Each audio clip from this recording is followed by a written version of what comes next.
So now we get to the second brief topic, and that is, what are these radical changes that are impacting us? And what are the areas that we as Muslims are having to grapple with in light of all of these changes? Because we have a different set of changes. Not only are we grappling with the same changes Catholics and Protestants and religious observant Jewish folks are grappling with, we have our own unique set of challenges living in the West as well.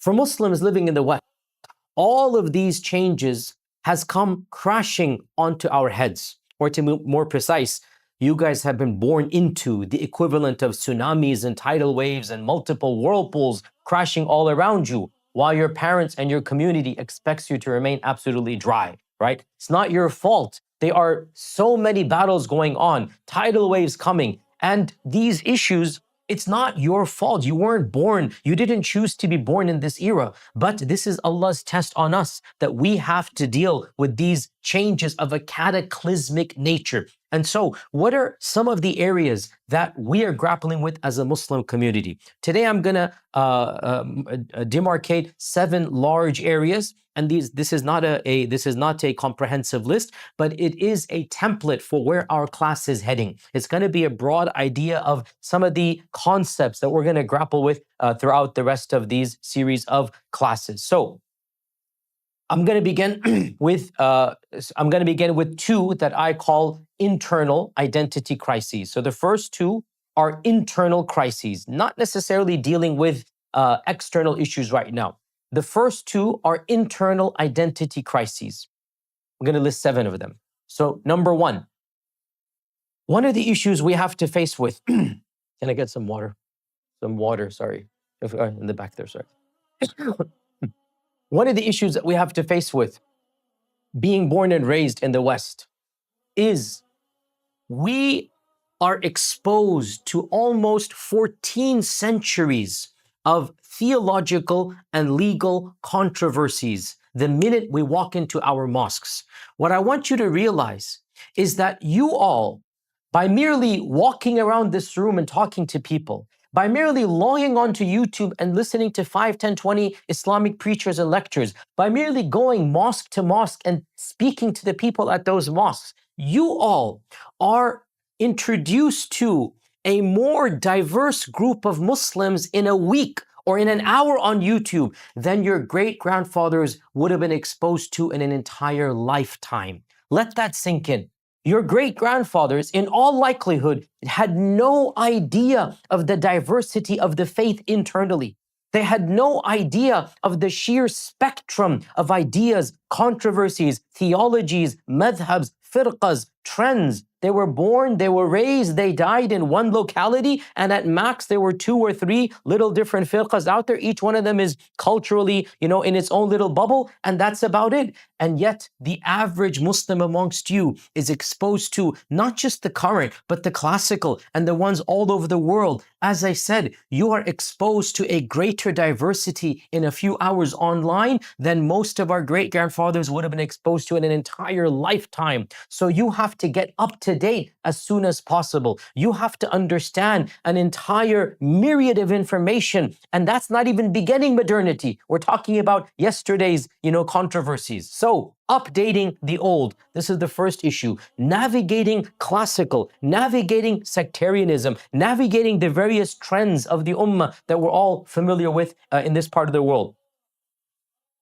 And also realize here in the West, as well, we are exposed much more than in the East, even though modernity has introduced this to the East as well. Yet still, by and large, in Muslim majority countries, by and large, the trends are a little bit less. Whereas in Muslim minority countries, because we all mix in the same mosque, right? Because all of us ethnically and socially and culturally and politically all come together, we are exposed to a vast array, a vast spectrum of Muslims from around the globe following different interpretations, different shuyukh, different scholarships, different trends, much more than the average cousin of ours back home. And that's one of the ironies of living in the West. So this is the first issue that we have to deal with.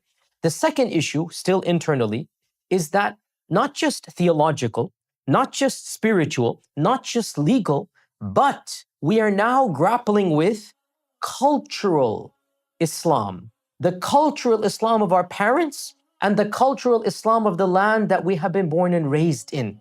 So not only do we have to deal with the issue of the spectrum of theology, the spectrum of law, the spectrum of spirituality, we also have the reality that there is a cultural clash that is infused with religion as well.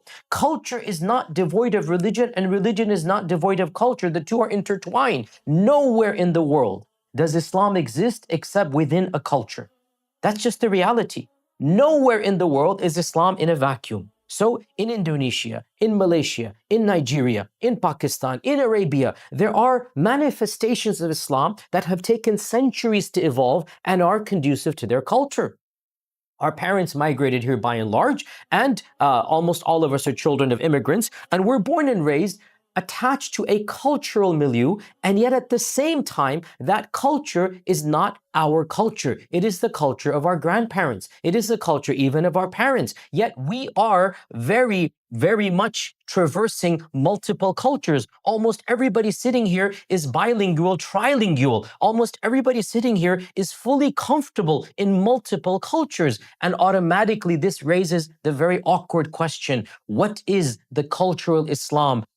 Don't have to necessarily follow. What is the manifestation of the cultural Islam? This isn't theology, this isn't spirituality, this isn't law, this is now cultural Islam. And we all understand that there's nothing wrong with cultural manifestations of Islam, but the culture that I find myself in, or my children's culture, is not the culture of my parents. So we have another set of issues to deal with, and that is rediscovering, or I should say uncovering, not rediscovering, uncovering what it means to be a second generation hyphenated Muslim in America, hyphenated Arab American, Desi American, Somali American. We're all hyphenated American, because the irony, as you're all aware, is that an Arab American and a Desi American share more in common, in spite of the fact that their parents are from opposite cultures, than they do with their first cousins back home, right?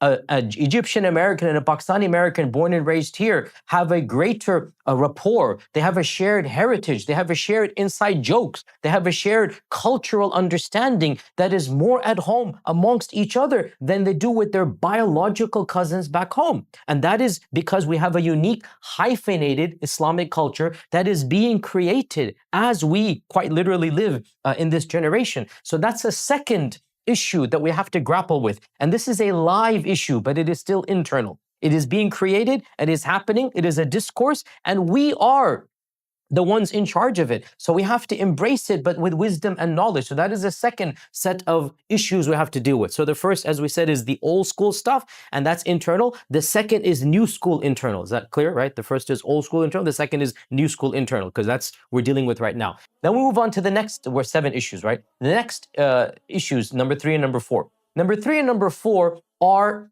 external faith-based, not internal. Number 1 and 2 is internal. I hope you're following, guys, right? Number 1 and 2 is internal faith-based. Number 3 and 4 is external faith-based. So the third set of issues, and remember, all of these 7 issues, we're going to come back to them throughout the course of this class, inshallah ta'ala. That's the whole point of this class.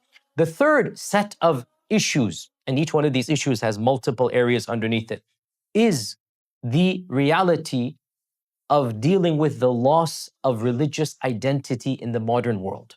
And this is something we share with every other mainstream faith out there. The Catholics, the Mormons, the Protestants, the Buddhists, the Hindus, the Jewish, every single religion out there, they are facing an attrition rate amongst their youth, without exception. There's not a single exception to this rule, by the way. Every single faith community in the Western world is facing attrition. Not a single one of them has more youth embracing their faith than the elders. Every one of them is facing a crisis. Now, it is said, and I hope this is true, that our rate of attrition is less than other faiths. Inshallah, I hope it is true. Anecdotally, it might be true. But we are still facing an attrition. We're still facing the loss of faith. According to one survey done by a leading institute, up to 20% of people born to Muslim families in this country did not identify as Muslim when they reach adulthood. Now, this is a survey. As you're all aware, surveys have their pros and cons and their ups and downs and whatnot, and perhaps that might be a little bit skewed or exaggerated, but it is a frightening statistic nonetheless. 1 out of 5, and also anecdotally, I don't think it might be too far from the truth, because we, when we're within our mosque communities, we feel validated, but when you go to the outside world, when you work in, corporate America, when you teach in academia, you actually come across a lot of cultural Muslims. You come across a lot more people who were born into Muslim families and really, by and large, don't identify or nominally identify as Muslim. And so that is definitely a major issue here, that we're having crises of faith. This is the third issue out of the 7. Is religion real? Does God exist? Is my faith true? Is my faith the one and true faith, right? Or is there another faith out there? Now, again, anecdotally, we as Muslims don't have a problem by and large of losing our faith for another faith, which is not the case in other faith traditions. We have a problem of simply losing faith, right? i.e., in many other faith traditions, one finds a good percentage of their youth leave the faith, and another good percentage find another faith, right? Whereas for us, apparently, statistics seem to indicate that by and large, we do not have any crises of people embracing other faiths en masse. Rather, we do have a crisis of Muslims just abandoning the faith, becoming agnostic, becoming, just not believing. And so for us, it's not a question of, is my religion the right one or is another religion the right one? For us, the question for us, meaning for us Muslims in the Western world, the question is, does God exist, meaning my God? Is religion true, meaning my religion? And that is a question that I'm sure many of you are also familiar with, people who are grappling with the same issue. So this is the third category of issues that modernization and secularization has brought to our table. The fourth is not necessarily doubting the essence of the faith, but doubting aspects of the faith, which then leads to doubting the faith itself, right? In other words, the fourth issue, and we're going to spend quite a lot of time in this one over the course of, inshallah, our classes eventually. The fourth issue is attempting to reconcile modern notions of virtue and modern notions of ethics and modern notions of morality with the notions that stem from our own faith. There seems to be irreconcilable differences between what we are taught is virtue, what we are taught is correct, what we are taught is noble, versus interpretations of our faith. And this leads to an entire spectrum of activism, from rejecting the faith to radically reinterpreting, to claiming that the truth of the faith has not yet been understood until this new idea comes, to an embrace of fundamentalism, and a whole bunch of spectrums in between. And in fact, I've spoken about this in quite a lot of detail, and I've categorized like 8 or 9 different spectrums on this issue of trying to reconcile something that is perceived to be true from a virtue standpoint, from an ethical standpoint, with the faith. How does one do so? And this is where gender issues, gender roles, sexuality, jihad, war, peace, prophetic ideals, incidents in the seerah,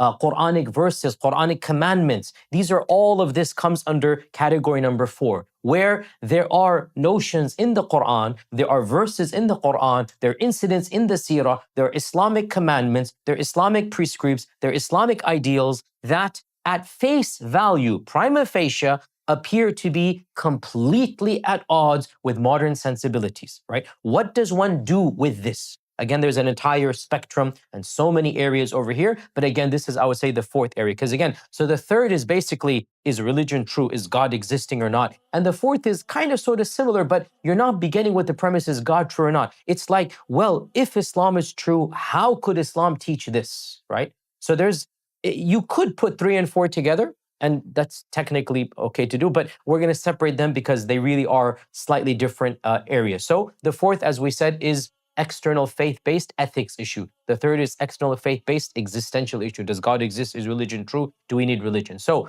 that's the third and the fourth area.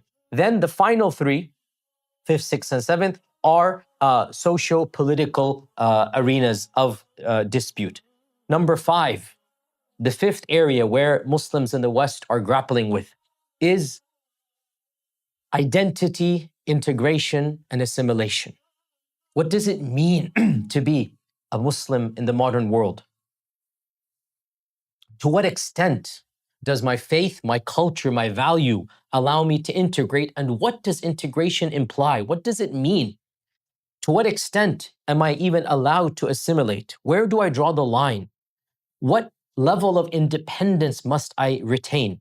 So these are aspects of personal identity vis-a-vis the broader world that we live in. This is number 5. Number 6, one of the issues that we have to navigate in our generation is the reality of Islamophobia. And this is something that your generation in particular, you have been born into. You have to realize I wasn't born into that generation at all. I didn't understand. There was no such thing, by and large, Islamophobia. I was born in the 70s, remember. Islamophobia, by and large, began post 9/11. Like, yeah, sure, there were some minor things here and there, but Muslims, Islam was so exotic. It was, most people never heard of us. They never knew who we were. And we could act, talk, dress as exotic as we wanted. In my fundamentalist years, and I lived many fundamentalist years, which I don't regret at all. In my fundamentalist years, I would dress completely in an Islamic garb in the airport and whatnot, and not a single person even looked at me as a second glance. It was completely the norm, right? Immediately after 9/11, everything changed. You could do and talk and say and get away with so much more, because Islamophobia as a concept really was not something that I was ever exposed to. You know, of course there were minor incidents here and there, but that's just common, racism, if you like, not quite Islamophobia. But the Islamophobic industry, the rise of an entire, complex of Islamophobia as a political tactic and tool, then the very fact that presidential candidates are both invoking our religion and mentioning Islam and Muslims, and they're bringing Muslims on stage, this is unprecedented. And it's not just in America, across the Western globe as well. And so your identities in particular, you are being shaped, whether you know it or not, by reacting to Islamophobia. And you have to be very careful that your identities transcend reactionary stereotypes. You can't afford to base your identity on a reaction to Islamophobia. It has to be more than that, right? So navigating the complex reality of Islamophobia, right? And how one does that. This is a 6th category we're going to have to discuss as well. And the 7th and final one, and remember this list is not exhaustive, the 7th and final one is the one that is the most pressing right now as we see what's happening in the world, and that is balancing our political and religious loyalties. Being a citizen of this country while being a part of the Ummah. What does it mean to be an American, born and raised here, carrying an American blue passport, paying taxes, and frankly, enjoying the freedoms of this country? What does it mean to flout that passport at every foreign airport? What does it mean to puff up with pride and anger when somebody dares disrespect you in another country, say, I'm an American, and yet your country and my country is engaged in a genocide? We are doing in Gaza and across the world what we're all aware what we are doing. How does one balance those two identities? That's a very difficult and complex topic as well. And this is not the first time. We had to do this multiple times. I mean, this is reiteration, post 9/11, multiple times this has happened, right? So you guys are like the 3rd iteration now, but this was, right after 9/11, it was one of the first topics like this came. Can you serve in the military? That was the first fatwa that Qardawi and others had to answer post 9/11. Like an American serviceman asked the fiqh councils of the world, what do I do? I'm a conscripted serviceman. Am I allowed to go? Am I allowed to do that? What not? So that began back then, and we're still dealing with this reality to this day. So these are topics that, again, inshallah ta'ala, we will discuss. So given the changes that have taken place, given these 7 areas that are directly impacting us, clearly there is a need for a place to discuss all of these ideas in light of these changes while we retain our authentic Islamic identity, and hence this class and the idea of lighthouse. Just like a lighthouse warns you of dangers and provides a safe passage, the goal here, inshallah ta'ala, is that this class will point out the dangers. Sometimes we can't necessarily save you because you're the ship, you're the one in charge. We're just pointing out, hey, careful, beware of this, right? And this is where we come to the awkward reality. And I'm telling you from now, don't think I have solved all of these problems. If that is your attitude, if that is your conception, then I will, disavow you of that from the get-go. I am in this just as much as you are. I might be a little bit older than you, okay, maybe a little bit more well-read than you, okay, but these are problems of our generation. They haven't been solved.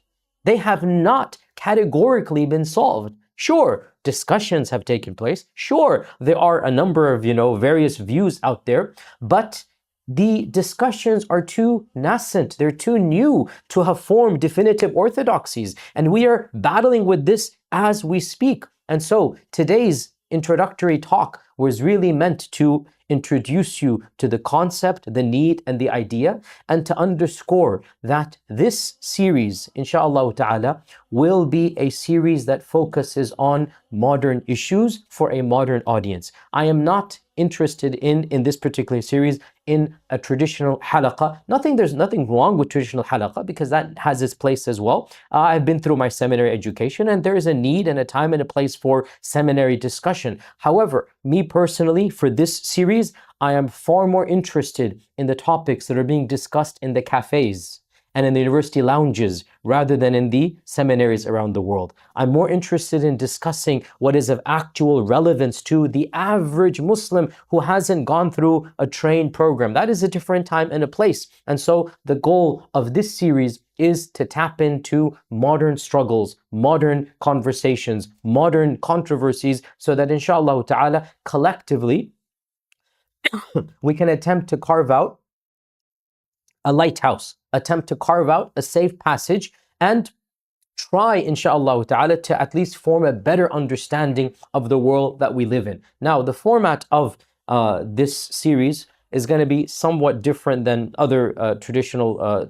halaqas or even classes that I've given. My goal after today, actually, because today was an exception, it's introduction, and the goal will be that we send out every single week the topic, the broad topic of the upcoming week. And I want you all to do your own research. I want you all to introduce to me thinkers and ideas that I might not be aware of, concepts and controversies, because again, this is a vast field. We're all in this together. And I have no doubt that some of you have read much more than I have in every single niche and area. So collectively, let's come together. Every time the topic is announced, feel free to do your own research, introduce your fellow students to various ideas and figures and personas, and we're going to come, have a discussion, and then inshallah open the floor for dialogue. After I give a brief talk, maybe half the time will be, me speaking. The other half is going to be collectively sharing our wisdom. Now, how we're going to share that wisdom, Mustafa and others, we're going to figure out because we have, mashallah, a lot of people here. We have to figure out how to cull all of that, inshallah ta'ala.